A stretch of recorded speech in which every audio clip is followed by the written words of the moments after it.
So we bought the Civic in like February or something. We've had it for a while, and it's been getting neglected. So since we bought it, Oliver and I were supposed to do the cheap car challenge, which I know everybody's waiting for, but Oliver had a kid in the meantime. So his boy is now, I think, like 7 or 8 weeks old. So we're trying to get back to this cheap car challenge you guys were waiting for. There's literally cobwebs on the car.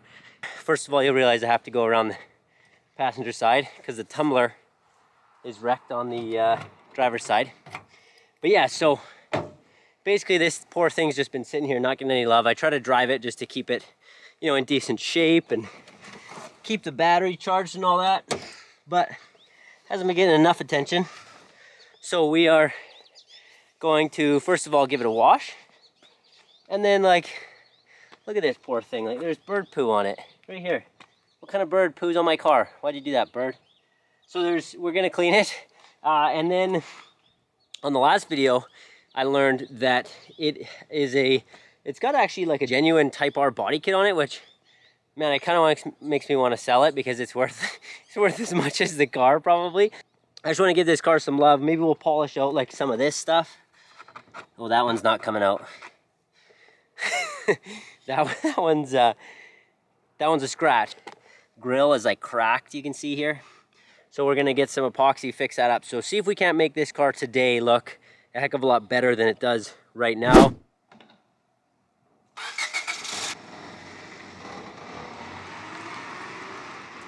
We've had so much smoke lately from all these different fires. Like, our province is, if you're not from BC, you wouldn't know this, but in BC we are in a province-wide state of emergency because there are so many wildfires. It's like insane. So this car, what that means is that this car is also covered in ash. It's pretty crazy if you've never lived somewhere where there's wildfires like we get. Like, everything's just covered in ash, like as if you're standing near a campfire, but it just rains ash. It's really creepy. And then we get these nights where I gotta move the RX-8 out of here. We'll get tight. We have these nights where the sky is just like red because there's so much smoke in the air. So anyways, it's pretty wild, but we're gonna wash it, and obviously we'll get a lot of that ash, or get the ash off the car too, which would be good. Okay, remember how I've told you guys about the RX-8 and how if you start it, you can't like leave it running? This is where it gets a little bit annoying because I just need to make some room, right? I gotta move the RX-8 out just so I have room to wash the Civic, and the downside is that I have to at least let the RX-8 warm up a little bit, because if I don't, then it's just gonna flood and I have way more trouble later. So it's kind of annoying a little bit. It's just like a lot of times what I do, and you might even see it in a lot of the videos, is I'll push the car. I might even do it right now, is I just put it in neutral and push it because it's easier, or it's quicker than waiting for it.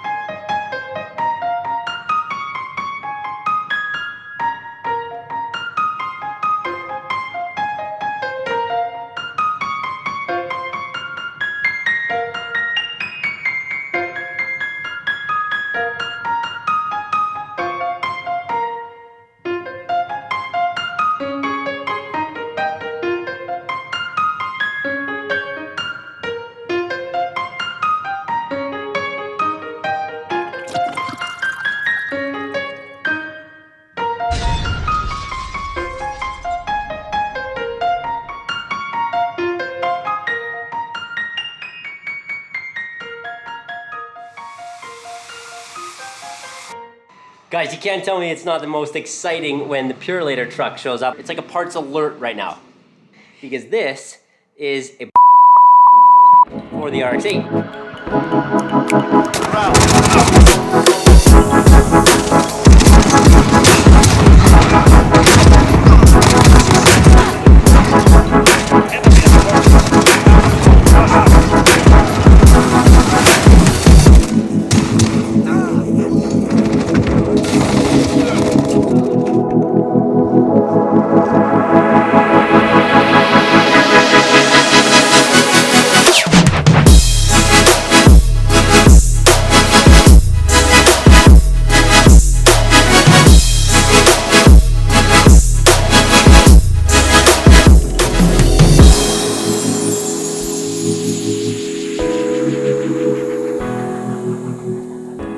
Alright guys, so what I want to do now is just kind of assess the situation on this Civic. Lip here definitely needs to be repainted or potentially wrapped. Like if we're gonna just wrap the whole car, obviously we won't bother with that. And this grille, of course, needs to be fixed. So we're gonna tackle that today. Headlights could use a refreshing.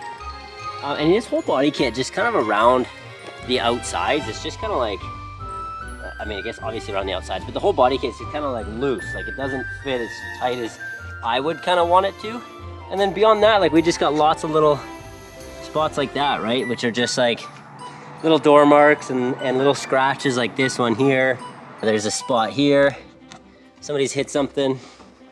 So from far, it looks pretty good, but it's far, what is it, good from far, but far from good. So we need to do some dents. I think what we'll do is we'll just, to make it interesting, we'll get one of those Amazon like dent puller kits. How far do you go? Because we could probably repaint the hood too if we're doing all that. It's not a show car. I don't really know what it is, but it's definitely not a show car, so it doesn't have to be perfect, but if we can dress it up nice so that when we take it to car shows, that sort of things, like it looks good, and then getting the body kind of leveled out is important, just so that if we do end up wrapping the car in the future, that it looks good. You always want to make sure the body looks good underneath the wrap, as far as like dents and stuff go, because they show up. So here in my garage, just bought this new Lamborghini here. This here, I think we can just get out, like that's on top of the paint. This one over here needs repaint. And like I'm going super light here and it's still gonna like scuff up the bumper, but that's okay. We fixed the bumper after. That's the point. So there we go, we're getting there.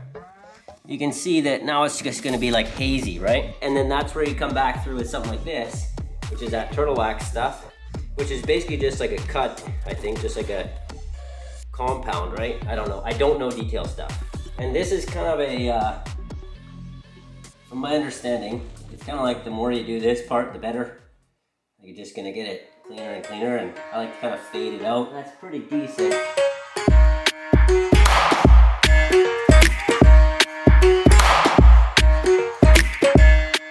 right, I think that's good. Not too much work. Quick job, see what it does. You can see we kind of got like the little scratches around the damage out. And let's pull this off. I mean, you can definitely see the line right there, right onto the grill.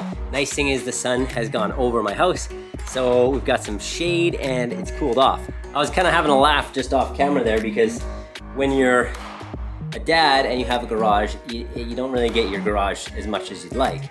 Like for instance, I have these pine cones. They're eventually going to be made into some sort of cool art. Hey, speaking of that, if there's any, I know the audience is like generally like 25 to 34 that watches our YouTube channel. But if there's any dads out there, just leave a comment, let me know that you're a dad. I want to know how many other dads are watching this stuff.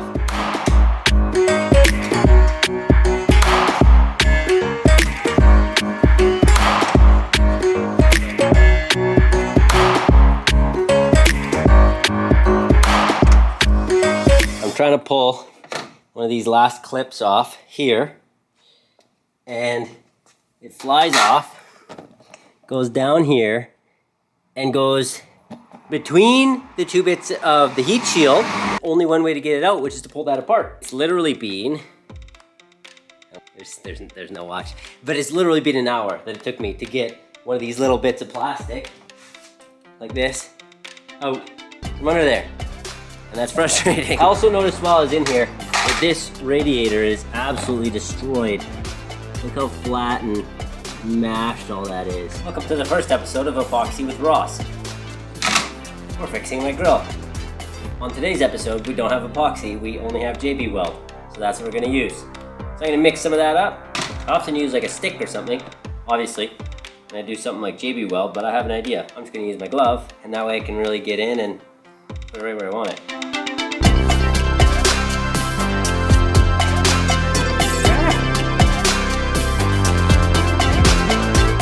Red one. This is quite enjoyable, you know. I know I'm doing this just as a kind of funny episode, but it's quite nice. I feel like I'm hanging out with you guys, even though I'm by myself. I was thinking about this, and I was thinking about starting to tell some car stories on the channel here, because I have had a couple cars impounded. Like the impound stories are hilarious. The times I got two separate cars impounded, both very funny. So let me know if you want to hear those stories on the channel. I'll tell them, because I think they're hilarious. But only if you guys are going to listen. If I look at the analytics, you guys skip over the car stories, I'll be mad. Well, yeah, that worked. My little blue tack. I'll do another. So it's all the way from over here. All tracked through here and down and then over there too. Alright, boyfriends. This is good enough for now. It's got JB weld and super glue on there, kind of hold it for now. I'm just gonna freshen up these headlights, and if this is not something you've ever done before, it's something you should really look at.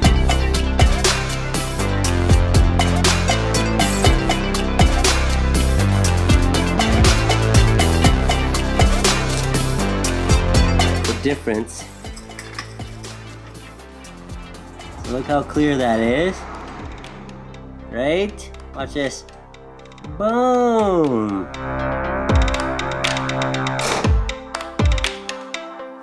So look at this.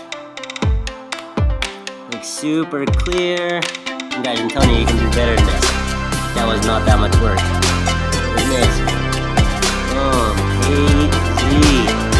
And like from here, nothing special. From here, something special. First thing in the morning. Grille's done. And actually, I think it would be all the way set by now. And I mean, let's check it out. On the back, ugly. On the front, kinda ugly. I might actually end up going through and fixing it, but sometimes I get carried away and I end up spending way too much time on silly stuff like this. But it's done. At least it's solid. It's not gonna fall apart. So I'm gonna do that. But I also wanted to show you guys this. So I looked up the color code, which if you don't know how to find your color code, it's usually on your door sill. So it's right here on this particular car. And then you can just throw that into Google, and that one is called, well, I don't know how to pronounce it, but flamenco black pearl. Okay, and then check this out. I was like, I have some pearl paint, and this is a phantom black pearl. So I know they're not gonna match perfectly, but the fact that they're two black pearls, I think this might actually work just as a touch-up and not look too bad. It looked better than like white or gray, whatever's under where the rock chips are. So I was thinking of getting real crazy and trying to do this that we touched up yesterday.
So here is the result of step one on the back. So that is, where are we at here? See, look at how much better it is. So you can see it's right here. Obviously easy to see when we get nice and close. And this is that top section we did. I'll wet sand it down, and hopefully I can kind of blend it with that and then polish it and get an actual shine out of it. And I think it's gonna look pretty good. So as you see, I got a little carried away and ended up doing the front bumper too. But even if it doesn't match, it still looks to me better than if, it still to me looks better than if it's like matching paint, but it's all chipped up and wrecked, right? So that was my kind of theory. I don't know if you guys are like me, you get carried away sometimes. And next thing you know, you're way deeper into a project than you meant to be. I'm gonna leave you guys with a montage of the car. Like the video if you did, subscribe and come be my passenger, and leave me a comment, let me know what you wanna see on the next one. Bye.